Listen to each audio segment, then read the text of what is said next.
Hi, my name is Denise Brouder. I'm the founder at Sway Workplace. We help people and teams master flexible work as a key to the future of work. I am thrilled to be here, and thanks, Mark, for asking me to leave a couple of thoughts for ahead of the conference. In the 361 community, I came across Mark and the 361 community earlier this year in regards to an outreach by Tino Go, one of the members, for a future of work panel. I very quickly jumped on the panel with the team. I didn't know who 361 was. I didn't know what his intent was or who his participants were.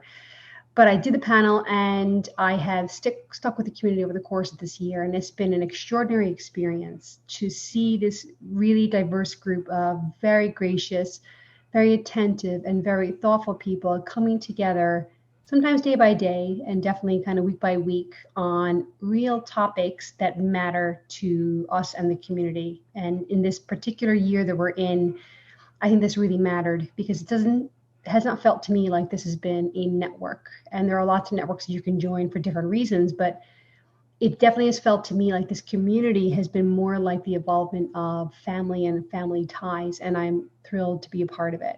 So in relation to my contributions to 361, I work in the future of work space, and at Sway, we started studying the future of work at the beginning of 2019, and we did so because understanding that the future of work, in the sense of the massive changes that were happening to our workforce in relation to developments underway through the fourth industrial revolution and how technology was shifting and changing everything about work, it was very clear to us at the beginning of last year that the opportunity to consider the future of work and its path was an enormous opportunity.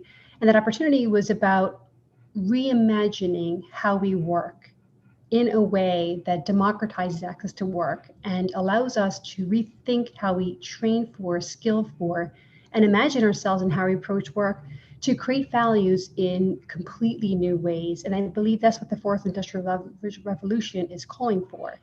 So we started thinking about this at the beginning of last year, and we knew for sure that it was a real uphill battle because there's two things that you can be sure of in life, that is inertia is very difficult to break. And our patterns and the ways we think about work and how we approach and organize are deeply, deeply rooted in developed habits. And we've had the same system of habits over the last 100 years. So inertia is very difficult to break. But the idea on the other side of that is that we have free will, and free will is our individual ability to make change in the world, our own individual worlds and the world around us in relation to how we work and how we hire and how we invest and how we create value and come together. So at the beginning of 19, we were willing to take on that battle and look to change public opinion towards the idea of preparing for flexible work as the key to the future of work, which would allow us to access human potential, which we know is the asset we're going to rely on in the coming decades. Now, what's really interesting is that COVID happened, and the impact of COVID has been difficult for a lot of people. And in our business at Sway, the COVID impact has been probably most beneficial because it actually cleared the hurdle number one for us, which was you cannot break inertia unless you have a massive shock to the system. And the COVID experience has done just that. It has shaken us to our core.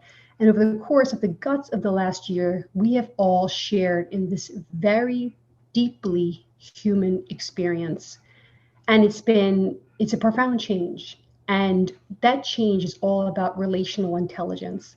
And relational intelligence is the point at which we interact with other people. And it could be your spouse, it could be your children, people that you work for, people that you work with, companies that you evaluate, opportunities that you look at. Relational intelligence is all about how we come together, form our relationships, which underpins how we make decisions.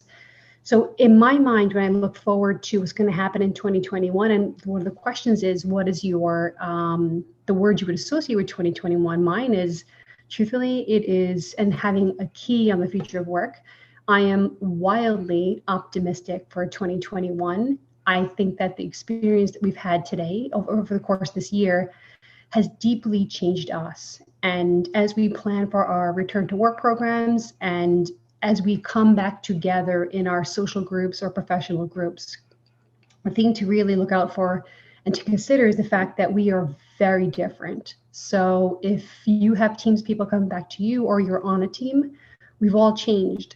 And success in 2021 and beyond is going to be recognizing that we are very different people than we were 1 year ago.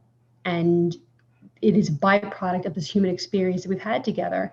And in my mind, the reason I'm wildly optimistic is because I think that we've had an opportunity to learn a certain degree of patience, which has allowed us to filter out noise in terms of things that matter or don't matter to us. So I think 2021, we're going to work and come together and collaborate and ideate in ways with degrees of clarity we may not have had before.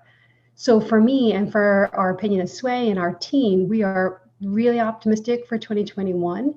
We think that we're going to see some good things that are going to happen. And I am, I'm thrilled to be part of the 361 family and really excited to see where this goes in the next year coming. So we'll see you guys at the conference.